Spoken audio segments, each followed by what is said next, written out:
रात्री बाबा मुलांना म्हणाले, आज मी तुम्हाला नवीन गोष्ट सांगणार आहे. गोष्ट म्हणताच गीता व मोहन पटापट अंथरुणावर उठून बसले.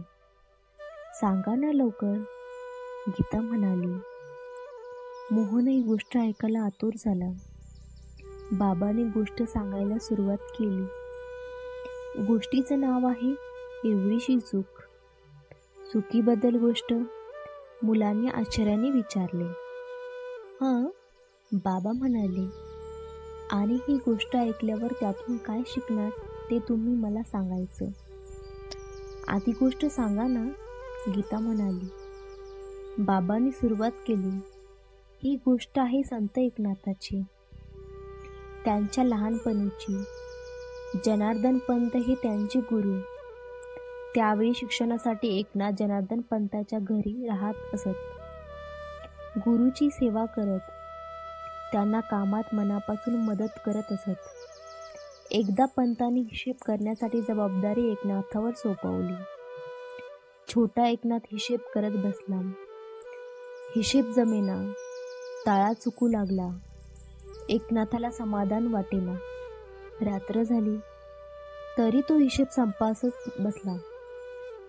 अर्धी रात्र उलटली. पंताचा डोळा लागला.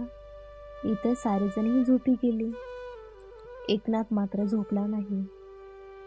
दिवेच्या उजेडात तो पुन्हा पुन्हा हिशोब करून पाहत होता.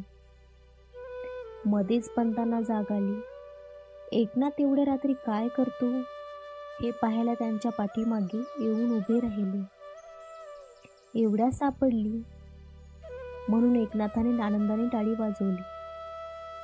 पंतांनी विचारले, काय सापडली नाथा? चूक सापडली. हिशेबात एका पैची. पै एक जुने नाणे. चूक झाली होती. ती सापडली नव्हती. आता ती सापडली, एकनाथ म्हणाला.